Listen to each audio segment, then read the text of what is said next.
Hey guys, what's up? Squintin Drew here. So here's box number 50 of the year. Pennies and nickels. Did pretty good this box. Got a lot of nice finds, bunch of nice finds up there. Bunch of wheat pennies. I think it was a little bit under average though. But it still did pretty nice. I've been scoring pretty nice coins lately on the boxes, and here's another box that represents what or at least shows what I've been getting lately. My good streak, pretty much. I've been getting really lucky. Before I start off this video, I'd like to tell you guys about a couple things again. I had mentioned in a previous video that this carpet will be getting replaced. I should be getting a new carpet relatively soon. I haven't gone out to the store yet and looked, but this is going to go. This is the only reason why I've actually ever had this out here is not because, you know, hey, I'm still 3 years old or something like that, like I play on here or something like that. It's just because my parents didn't want me to just kind of, you know, put these coins out when I'm making my videos on the white carpet, because it would probably get dirty, you know. So we put down this only carpet that we really had from, you know, that would stretch a little while, because I used to have my gaming system set up over here, but I faced a TV and did a bunch of different stuff, so there's really no purpose for this rug in here now.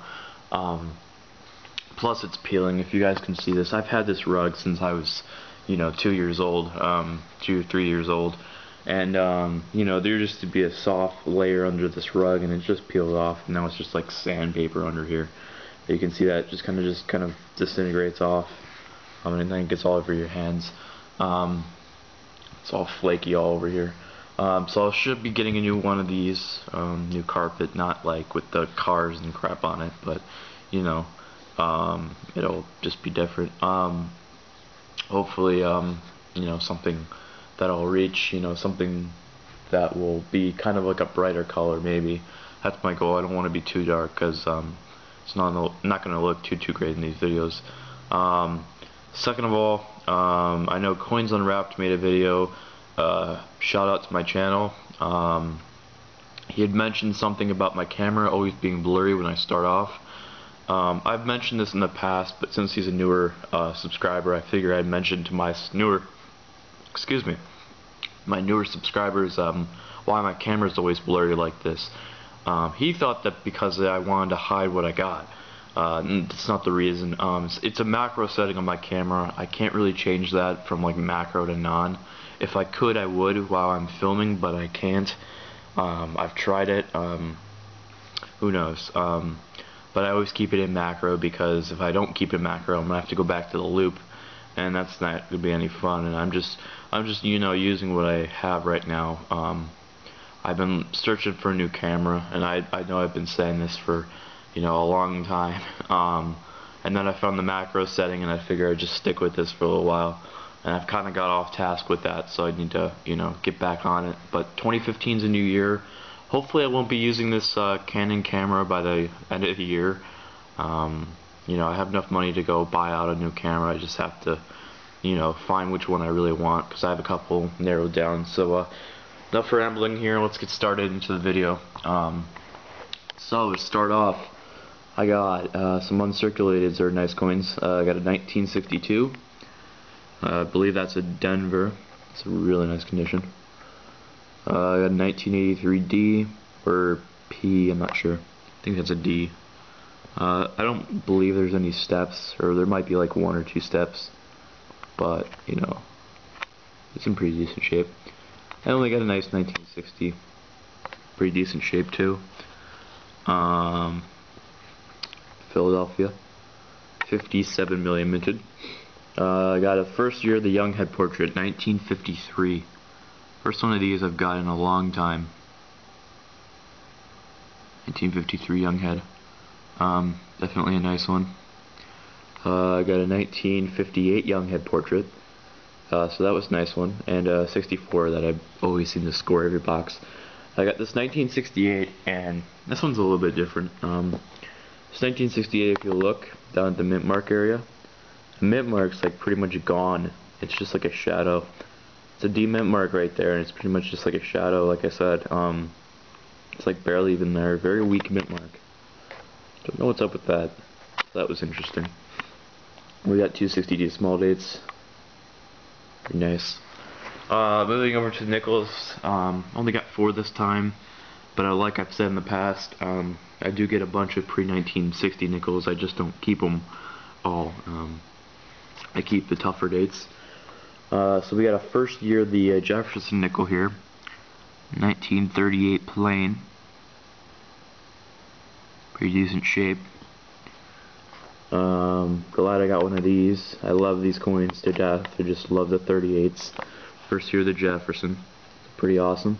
Last box I actually scored a 38D, so very cool. I'm on this 38 streak. Got a 39 with some weird toning or staining. I believe it's like weird toning. I don't think it's original toning, but it's, I don't know, it's in spots. Got a 42 plain. Not bad. Like my 42s. And we got a 48D, pretty decent shape. May need to exchange this one with the one that's in my book. Not quite sure. Moving over to the wheat pennies, I got 3, 6, 9, 10. So, you know, under average.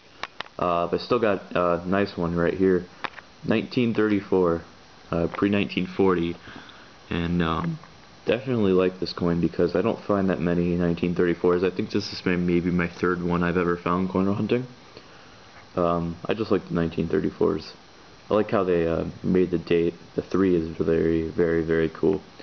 I don't know why, just it's different than, you know, the 3 in this 1937. It's a different font. Very cool. 1937's next year.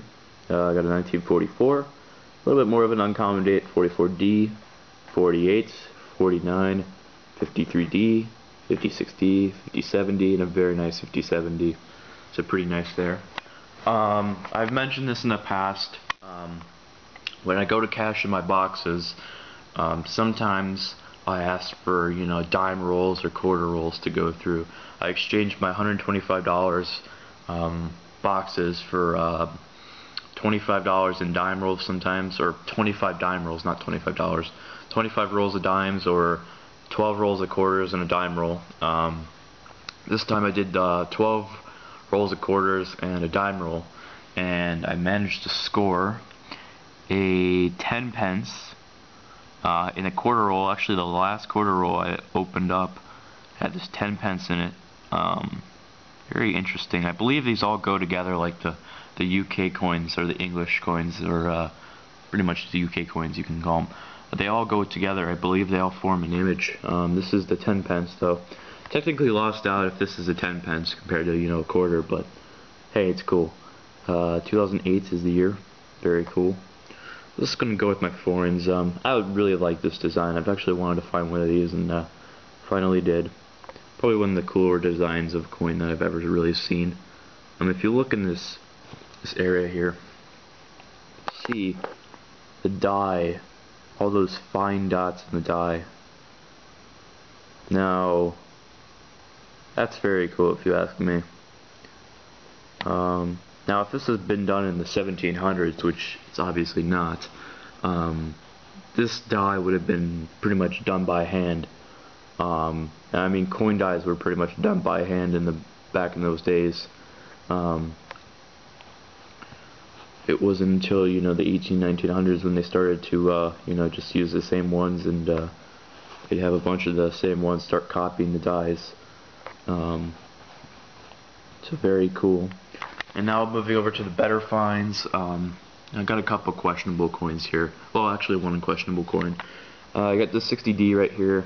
It's normal 60D, you know. But if you look at the D mint mark, there's either cut down to the mint mark or it's a D over D. I don't know if that'll pick it up, but if you look to the left of it, there's a little bit like of an extra part of cud maybe. I'm not quite sure. I have to look at it a little bit better. I'll put it with my questionable D over Ds, but until I get something, you know, if I ever decide to buy a microscope, which I'm not sure if I will, I'll take a look at these. I don't really have any purpose for a coin microscope, to be entirely honest, but you know, maybe. I got this 1964 here, and you guys tell me your opinion on this. So I found this in a roll. I thought it was a proof. I'm not sure if that's a proof though. It has the thick rim like a proof would though. But if you look at it, it doesn't really look like a proof. It kind of does, kind of doesn't. If you look, it actually has full steps. So is that a proof or is that not a proof? Looks kind of like a proof through the camera, but if you look at these steps, you get complete full steps here. Those are completely full. So I love to see. So I'm gonna probably put that in 2x2 and put it as a proof. I think it's a proof. Doesn't really look like a proof that much, but maybe it is. I'm not sure. Got a really nice 1974 with some sick toning on it. Has partial steps, like 3 full steps. Very cool. Tough year to find these in really nice condition. Because most of the 74 nickels, the steps were wiped. And then I've actually got 2 silver nickels here. Got 1943, comes in plain. Very nice condition. We got a 1945, plain as well. So pretty nice right there. I was kind of happy to find 2 war nickels, so figure that was pretty awesome. And I actually scored a nice coin, guys. Keep in mind this was not in hand wrap rolls. These are all in machine wrap rolls, my normal boxes. The Indian head box, or the Indian head, yeah, the box that had the Indian head, the last box, was all customer wrap rolls. And box 51 will also be that way because I'm catching up, trying to get 52 boxes, and I'm picking up box number 52 tomorrow because today is the 30th of December. The bank's actually open tomorrow. But box number 50 here, scored a Buffalo. And this was a shocker here. I wasn't really expecting for this 35 to have a mint mark. 1935 Buffalo, pretty decent shape. I don't think it's ever been cleaned. It kind of looks like it, but I'm not quite sure. I don't believe so. If you look down here, actually has an S mint mark. And they made only 10.3 million of these. Relatively low. It's not like it's a key date or anything like that, but for 10.3 million minted, I just turned right to it. Look at that. 35S, 10.3 million. It's about a $2 coin. 175 to about $2. Catalog value at least. And I do need this for my book. Surprisingly, I just need the the filler dates, like the 35 or not the 34, like the 36D, 36S, just the common dates. I haven't really bothered to really pick those up. I mean, I have them in 2x2s and part of my collection, but those all came with one collection, so I'm not really gonna pop those out. Those all stay together, and they're all in 2x2s, so I don't really feel like breaking the 2x2s. And it's kind of funny because back when I was younger, I actually tried to grade those coins that were in the 2x2s that I got in pretty much a big collection that my grandfather gave me that he bought. I think he bought it for like 200 bucks or something. He gave me a bunch of coins. He did pretty well on it, but there was a bunch of Buffaloes in there and stuff, and I put them in 2x2s when I first got them when I was like 7 or 8 years old, and I tried to grade them, and you can see my old handwriting on there. I'm putting like XF condition, extra fine condition on like a VG Buffalo or something before I even knew how to grade. But yeah, that's just funny. Got a 35S Buffalo, so pretty awesome. So thanks guys for watching. I should have a coin store video coming up after this box. So take care guys, happy hunting, and I'll see you guys later.